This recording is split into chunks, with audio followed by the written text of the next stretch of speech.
Hello, Professor and everyone. Today, our group 3 will introduce you into chapter 18.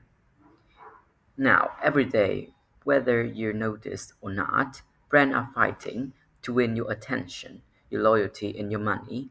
Is example Apple versus Samsung, Pepsi versus Coca-Cola. These companies aren't just selling product; they're selling building competitive strategies designed to outperform their rivals. And that's exactly where chapter 18 begins.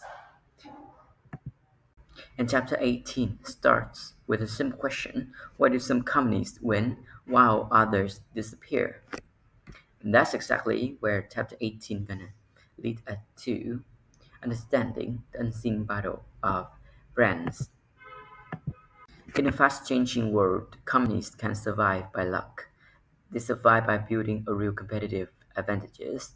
Chapter 18 shows us how firms analyze competitors, position themselves effectively, and create value that others cannot easily copy. The focus is simple: not just compete, but to win, and keep the winning in the long run.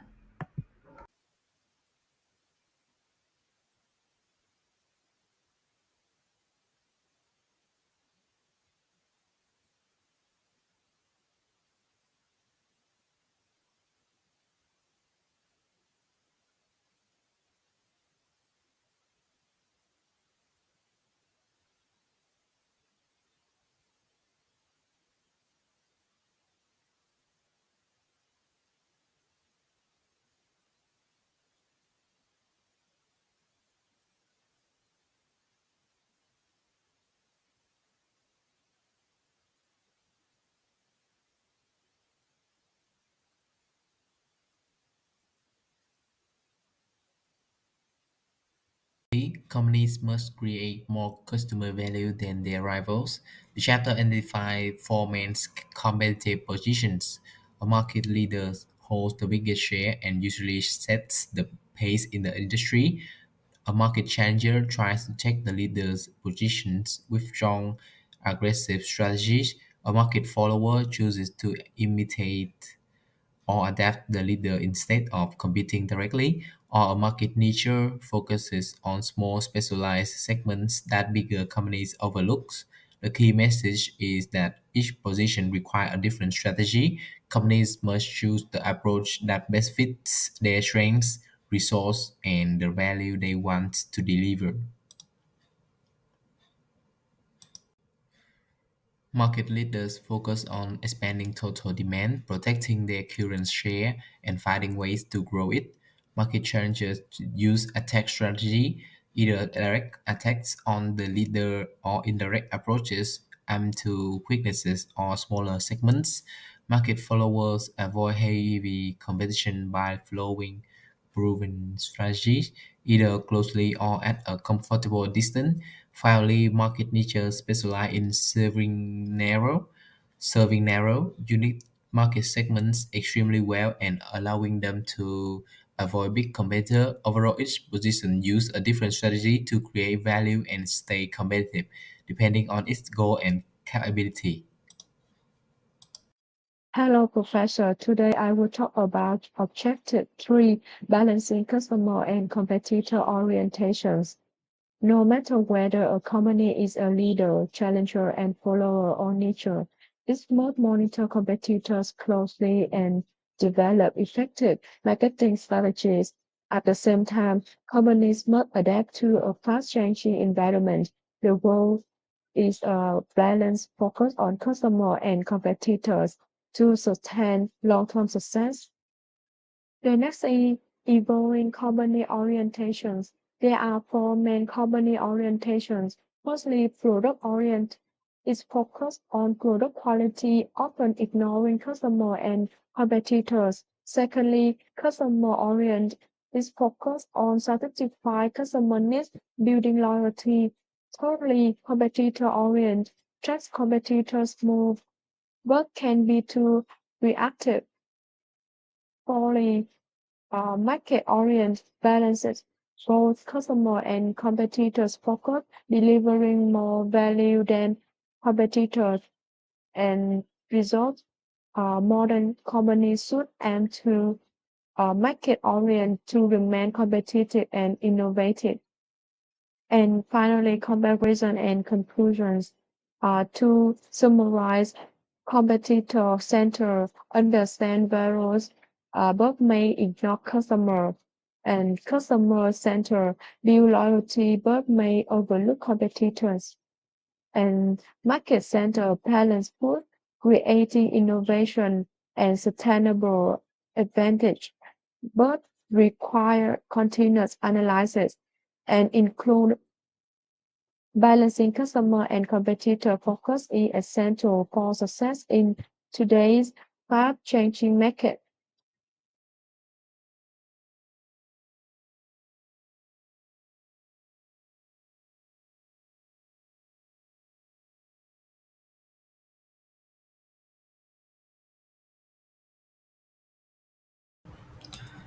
Hello everyone. Today we will introduce chapter 19, which is about marketing in the global marketplace. This chapter explains how companies move beyond their home country and start selling their product around the world. In the global market, businesses can find new customers, bigger opportunities, and more growth. But going global also brings challenges. Every country have different cultures, languages, laws, and ways people buy products. Because of this, companies must learn how to adjust their marketing to fit each place.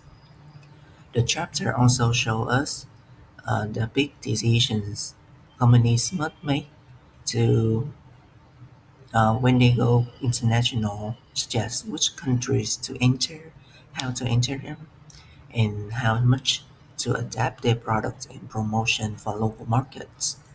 Okay, welcome to chapter 19, objective 1. In this first objective, it will talk about understanding how global environments affect international marketing decisions. When you see a company goes global, it must study the world trade systems and the country's economic, political, and cultural situations. For example, when McDonald's changes its menu in India to fit local cultures, and like since many people don't eat beef, they offer chickens or like vegetarians burgers instead. This shows that cultural and legal differences affect marketing decisions. And by understanding these global factors, companies can reduce risk and succeed in foreigner Deciding markets. what they want to advertising to achieve, there are three main types of objectives. First is the informative advertising, which is used to introduce new products and explain their benefits. It helps build initial awareness and understanding. Second is persuasive advertising, which encourages the customer to prefer a brand over a competitor. This type is common in highly competitive markets where brands want to build preference or conviction. And third is reminder advertising, which is used for major products. Its purpose is to keep the brand top of mind and maintain long-term relationship with customer. Together, these objectives guide how companies shape their entire advertising approach. This slide focuses on how companies design their advertising strategy after setting objectives. The first part of the strategy is the message strategy, which defines the key value or idea the brand wants to communicate. The message should be meaningful, believable, and distinctive so customers clearly understand the benefit. Next is the message execution, which is about how the message is delivered. Companies choose an execution style like lifestyle, slice of life, fantasy, mood, scientific evidence, or testimonial to make the message creative and engaging. They also decide on tone, words, and visual format to ensure the ad fits the brand's identity. Overall advertising strategy makes sure the message doesn't reach customer but reach them in the most compelling and effective way.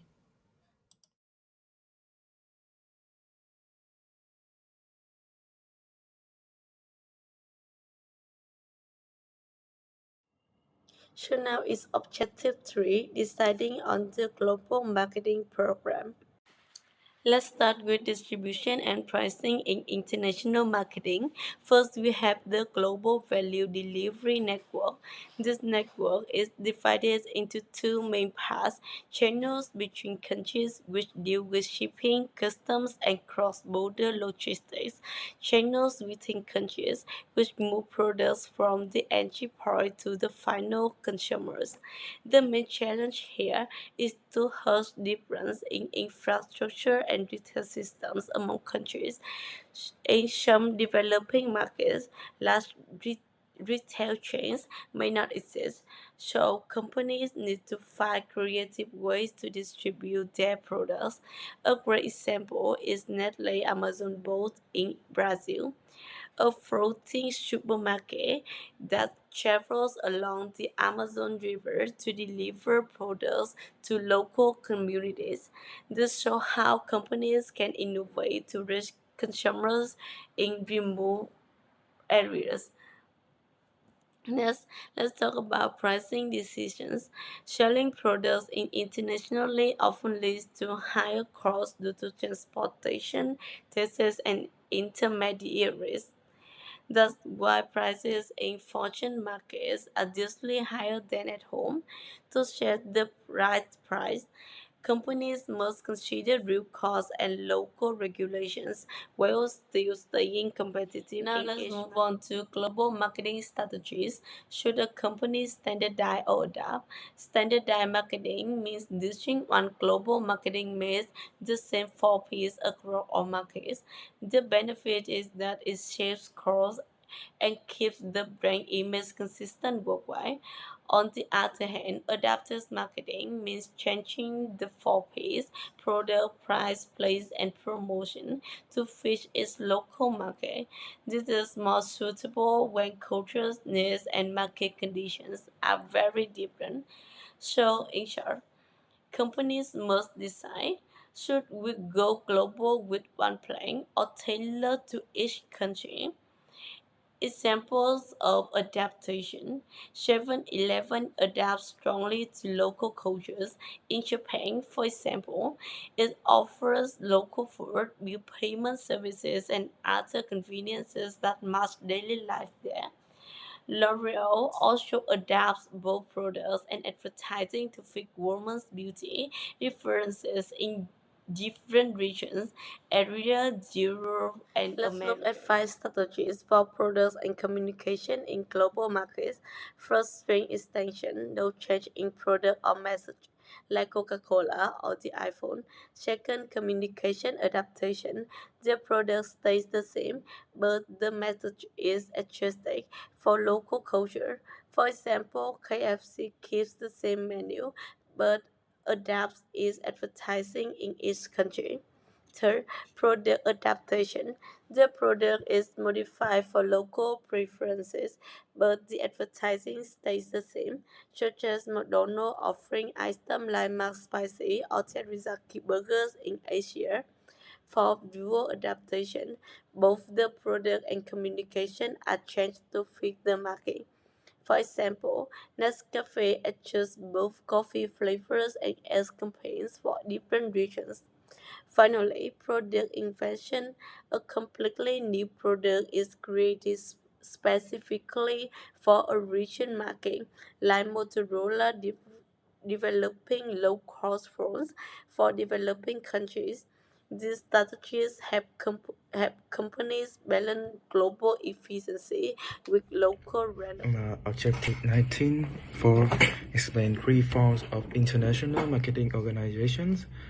The first is the export department, which is suitable for companies that are just starting to sell abroad because it requires low cost and low risk. The second form is the international division, where the company creates a separate unit to manage all international activities. These divisions may be organized by geographic regions, by global product groups, or through the international subsidiaries. The third form is the global organizations, in which the company views the entire world as a single market and plans production, marketing, and finance on a global scale. Each firm offers different advantage. The export department allows an easy entry into foreign market. The international division provides specialized and centralized global management, and the global organizations help companies optimize worldwide resource and maintain a consistent global brand. A good example is L'Oreal, which operates as a global organization by building multicultural management teams and treating the whole world as one borderless marketplace.